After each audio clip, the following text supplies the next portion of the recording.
নমস্কার বন্ধুরা, শ্রাবণী রান্নাঘরে আপনাদের সবাইকে স্বাগত জানিয়ে আমি প্রতিদিনের মতো আবারও একটা রান্নার ভিডিও নিয়ে আপনাদের সামনে চলে এসেছি।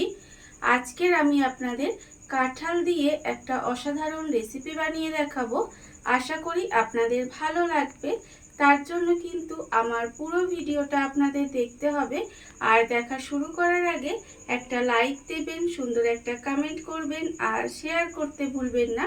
তাহলে চলুন আজকের আমি এই কাঁঠাল দিয়ে কি বানাই সেটা আপনারা একবার দেখে নিন। রান্নাটা করার জন্য প্রথমে আমি এখানে দেখুন কাঁঠাল নিয়ে নিয়েছি। আর কাঁঠালটা কিন্তু আমি এখানে দানাগুলো, ভিতরের যে দানাগুলো সেটা বার করে পরিষ্কার করে রেখে দিয়েছি।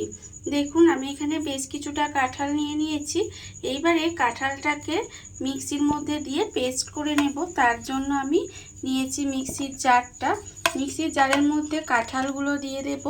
দিয়ে এটা কিন্তু খুব ভালোভাবে প্রথমে পেস্ট করে নিতে হবে।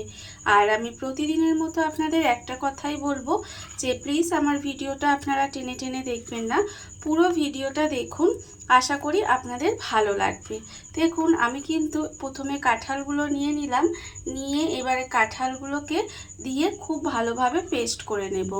আর আমি এই সময় এর মধ্যে দিয়ে দেব চিনিটা। এখানে আমি প্রায় এক বাটি, ছোট বাটির এক বাটি চিনি রেখেছি। সেই চিনিটাও কিন্তু এর মধ্যে দিয়ে দিলাম। দিয়ে খুব ভালোভাবে পেস্ট করে নিতে হবে। আর চিনির পরিমাণটা আমি আপনাদের বললাম না, তার কারণ হলো এখানে আমার কাঁঠালটা কম মিষ্টি আছে, সেই জন্য কিন্তু এখানে আমি এক বাটি চিনি দিয়েছি। আপনাদের কাঁঠালটা কতটা মিষ্টি সেটা বুঝে কিন্তু চিনিটা ব্যবহার করবেন। এবার এই চিনি আর কাঁঠালটাকে খুব ভালোভাবে প্রথমে পেস্ট করে নেব। কাঁঠাল আর চিনিটা দিয়ে আমি কিন্তু এটা খুব ভালোভাবে পেস্ট করে নিয়েছি। দেখুন এটা কিন্তু সুন্দরভাবে পেস্ট করা হয়ে গেছে। এইবারে আমি একটা বড় বাটি নিয়ে নেব। বাটির মধ্যে কিন্তু এই কাঁঠালের পেস্টটা প্রথমে ঢেলে নেব। কাঁঠালের পেস্টটা কিন্তু প্রথমে এইভাবে ঢেলে নিতে হবে। পুরো কাঁঠাল আর চিনি দিয়ে যে পেস্টটা আমি বানিয়ে রেখেছি, পুরো পেস্টটা কিন্তু প্রথমে আমি খুব ভালোভাবে ঢেলে নেব। পুরো কাঁঠালের পেস্টটা আমি দেখুন বাটির মধ্যে ঢেলে নিয়েছি। আর এটা কিন্তু ছাঁকার কোনো দরকার নেই, তার কারণ এটা একদম স্মুথভাবে পেস্টটা হয়েছে, তাই আমি এখানে আর ছাঁকলাম না। দেখুন এবার আমি এর মধ্যে দিয়ে দেব ময়দা। এখানে আমি এক বাটি পরিমাণে ময়দা রেখেছি, সেই ময়দাটা আমি এখানে দিয়ে দিলাম। এইবারে আমি এর মধ্যে দিয়ে দেব সুজি। যে বাটির এক বাটি পরিমাণের ময়দা রেখেছি, সেই একই বাটির হাফ বাটি আমি এখানে সুজি দিয়ে দিলাম। আর আমি দেব এর মধ্যে এক চামচ মতো মৌরি। এটা কিন্তু মিষ্টি মৌরি, সেই মৌরিটা আমি এখানে এক চামচ মতো দিয়ে দিলাম। এবার দেব আমি এখানে হাফ চামচ মতো বেকিং পাউডার। এটা কিন্তু বেকিং সোডা নয়, বেকিং পাউডার। আর দেব, যেহেতু মিষ্টি জিনিস তাই অল্প সামান্য একটু নুন দেব। নুনটা কিন্তু খুব বেশি দেব না, খুব অল্প সামান্য একটু নুন দিলাম। দিয়ে এবার এটাকে আমি হাত দিয়ে খুব ভালোভাবে মেখে নেব। এটা কিন্তু হাত দিয়েই খুব ভালোভাবে মাখা যাবে, তাই এইভাবে হাত দিয়ে খুব সুন্দর করে মেখে নেব। আর এর মধ্যে কিন্তু আর কোনো রকম জল ব্যবহার করা যাবে না। এইভাবে হাত দিয়ে কিন্তু সুন্দর করে এটাকে মেখে নিতে হবে। সমস্ত কিছু আমি এখানে খুব ভালোভাবে মাখিয়ে নিয়েছি। দেখতে পাচ্ছেন মাখাটা কিন্তু আমার এখানে হয়ে গেছে। আর আপনাদের দেখাচ্ছি, দেখুন এটা ঠিক কিভাবে মাখাটা হয়েছে। এইভাবেই কিন্তু মেখে নিতে হবে। আর যেহেতু এর মধ্যে সুজি দেওয়া আছে, সেই জন্য কিন্তু আমি এইভাবে মেখে 15 মিনিটের জন্য ঢাকা দিয়ে রেখে দেব, যাতে সুজিটা একটু ফুলে যায়। সেই জন্য কিন্তু এটা 15 মিনিট মতো এইভাবেই একটু ঢাকা দিয়ে রেখে দিতে হবে। ঢাকা দিয়ে আমি এটা 15 মিনিট মতো এইভাবে রেখে দিয়েছিলাম। আর এর ফলে দেখুন সুজিটা কিন্তু এখানে আর একটু ফুলে গেছে আর নরমও হয়ে গেছে।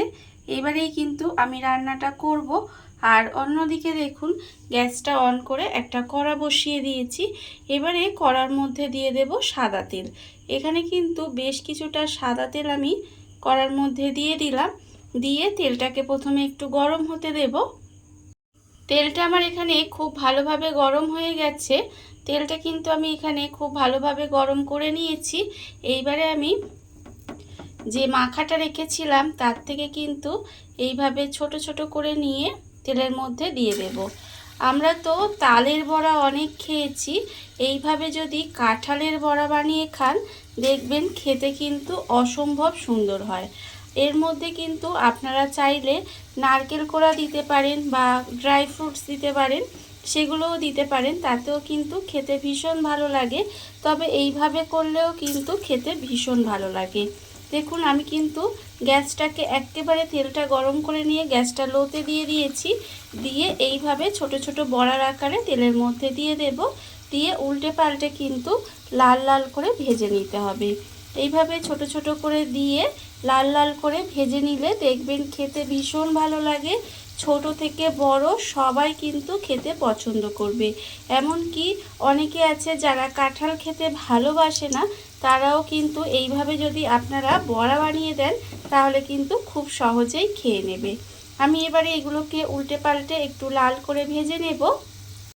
কাঁঠালের বড়াগুলো দেখুন আমি কিন্তু এখানে লাল লাল করে ভেজে নিয়েছি, আর এগুলো কিন্তু আমার এখানে লাল লাল করে ভাজা হয়ে গেছে। আর এর থেকে বেশি কিন্তু ভাজবো না। দেখুন খুব ভালোভাবে তেলটাকে ঝারিয়ে নেব। ঝারিয়ে নিয়ে আমি কিন্তু তুলে রেখে দেব। আর দেখুন আপনারা কি দেখে বুঝতে পারছেন যে এটা কাঁঠাল দিয়ে বানানো হয়েছে? কেউ কিন্তু বুঝতে পারবে না যে এটা কাঁঠাল দিয়ে বানানো হয়েছে। যারা কাঁঠাল খেতে ভালোবাসে না তাদেরকে যদি এইভাবে বানিয়ে দেন তারাও কিন্তু ভালোবেসে এটা খেয়ে নেবে। দেখুন তালের বড়া বলছি, সরি তালের বড়া নয়, কাঁঠালের বড়াগুলো আমার এখানে ভাজা হয়ে গেছে।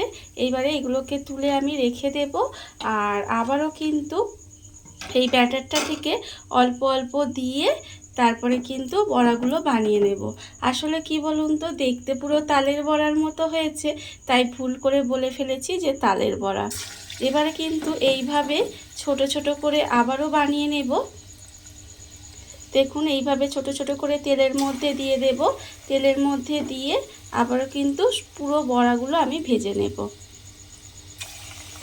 আমি বারবার করে বলছি যে কাঁঠাল থাকতে থাকতে এইভাবে কিন্তু আপনারাও বানিয়ে খেতে পারেন। খেতে কিন্তু অসম্ভব সুন্দর হয়।